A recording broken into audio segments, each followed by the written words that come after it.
And finally, I wonder if you could talk about the goat rearing project and how that got started and what people can do to help with that. That is very good. The Goat Rearing Project is an initiative that CDVT has been running since 15 years ago. We started supporting elderly people with goats to rear. Now the reason is because most of the communities in which we work in the Northwest are communities where goats are used a lot for traditional ceremonies. When somebody dies, a goat is used for traditional rites. You cannot use a pig. Right. You cannot use any other thing. They're goats. So goats sell very high in the local market and in the regional market. Now we decided to introduce goats because goats became a major income generator for older persons. And down the line, we have been able to introduce, each time we get funding, we give goats to groups that otherwise have not yet benefited from the goat scheme before. So there's an increasing awareness on goats now and support for goats now as a result of a recent goat project that was introduced to new groups.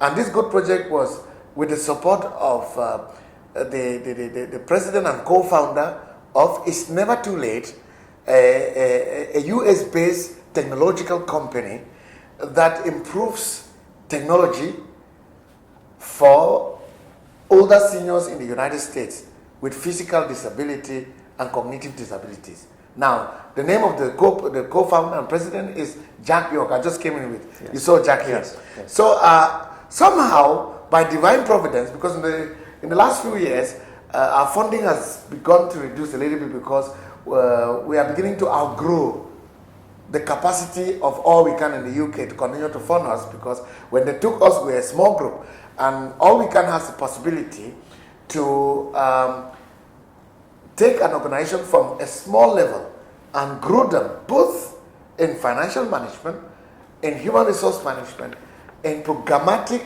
management, in organizational management, in all aspects of organizational development.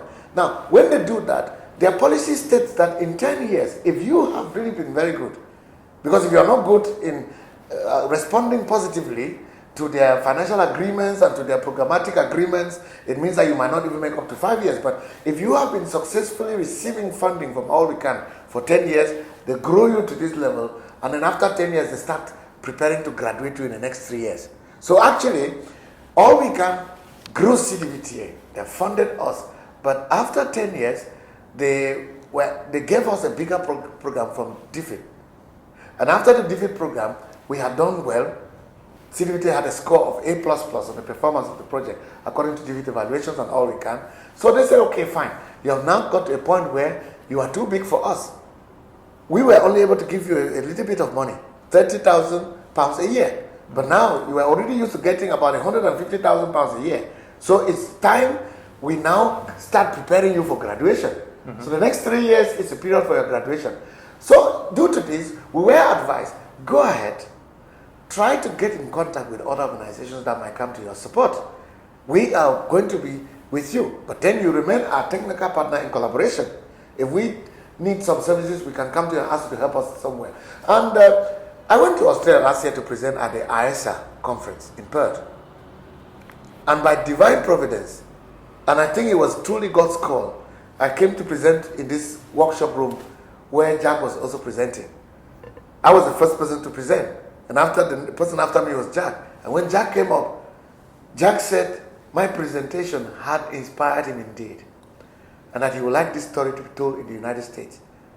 Now, we had an exchange for 15 minutes only, and he gave me his card. When he went back to the US, we continuously were talking on Skype, and then he first of all sent me just $500. I called Jack and I said, these $500 are indeed a wonderful, gracious mustard seed. And I believe that it is going to be planted in the right ground, prepared for active aging effectively. And therefore, I'm sure it will yield more greater fruits. With the $500, we bought 9 goats. And when we bought the 9 goats, we identified very poor, disadvantaged elderly people in far-off mountain communities. The first lady that received was called Tabitha. And I think Tabitha is about 68 now. Mm-hmm. Tabitha received this goat. Tabitha is a widow, and Tabitha is living with grandchildren. So some of Tabitha's grandchildren, one little daughter of Tabitha, granddaughter of Tabitha, came out and said, "Grandma, who did you say gave this goat to us?" And Tabitha said, "My granddaughter, this goat is given by a man in the United States called Jack York." And Tabitha was saying and dancing, singing, "Jack York, thank you very much, Jack." I saw that video. Yeah, I saw Yes. you saw that in the video. Yes. And then the child quickly says, "Grandma, I think, fine, I now know the name we're going to give to this goat. If the man who gave the goat, who is so kind to give us a goat and doesn't even know us, we must have to baptize the goat in his name. Since it's a female goat, we call the goat Jackie." So the first goat became Jackie. All right? Now down the line, Jackie has received enormous blessings. Just before I left for the United States, Jackie had a small, beautiful female goat, which Tabitha has quickly now named Jacqueline. Okay? And Tabitha has vowed to Security Office that every other descendant of this goat, male will be Jackson, everything will be Jack. So it became some sort of recognition for the goat scheme, that anyone who donates to the goat scheme will be recognized in any form that he wants to be recognized in this goat. So the owner of the goat knows that this goat has come from this company, has come from Jean, has come from Patrick or whoever or Mary. So now we're going to make, we're going to have some nice leather material in which the names of donors are going to be written on. And these goats, when they walk around the village, they walk with the dignity of the donors and the dignity of graceful aging. So right now, before I came, there were 9 goats bought through the Jack Elderly Sustainable Goat Scheme. We already had 3 new goats, so we have 11. Now, no, we have 12. Now it means that 3 more are pregnant, and I expect that in the next 3 months they will bring forth some new ones again, and we will quickly just run up to 15.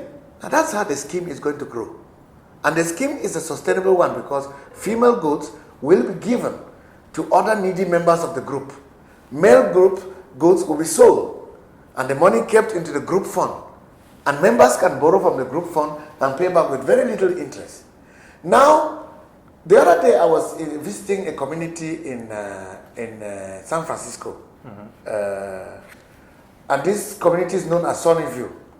And Sunnyview has Skyped with the elderly people in Cameroon, and the elderly people saw a computer for the first time. We went 60 kilometers, we drove them to our head office, and we let them speak to residents of Sunnyview on screen.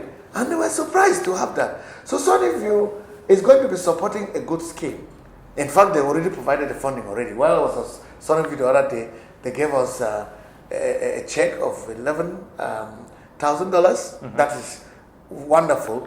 But there is another good scheme which is going ahead now on GoFundMe, linked to a recreational center that will be constructed for the elderly. This will be the first recreational center to be constructed within a rural setting to allow seniors and elderly to leave their homes, come and meet there, dance, sing, share food, plan their activities, plan the ones that they can promote. So this particular elderly good project is still ongoing in funding. The funds are trickling in. Every day we see the amount of money changing on GoFundMe online. So we are looking forward to getting at least 42 goats and distributing to, we will distribute these 42 goats to 7 groups of seniors in Cameroon. And at the same time, the funding that will come from here will be go to constructing the recreational center. Now in this new project, we have decided to continue with Tabitha's introduction, that every donor will be recognized. The name will be recognized. Either the name will be put up as you accept on the wall of the recreational center for having donated the good, or we are going to put it on the band that will be worn on the goat to carry along very happily within the community. That's great. Yeah. Thank you very much, Francis and Njuakom. Yeah. Welcome to the United States, and thank you for talking to Leading Age today. I want to thank you very much, Chin, for the kindness of Leading Age to have accepted to speak to me this morning. It's been my pleasure, and I want to thank you for the opportunity of showing me the aspect of better care in the United States. You're welcome, and it's an honor for us to have you as a visitor. It's my pleasure. Thank you.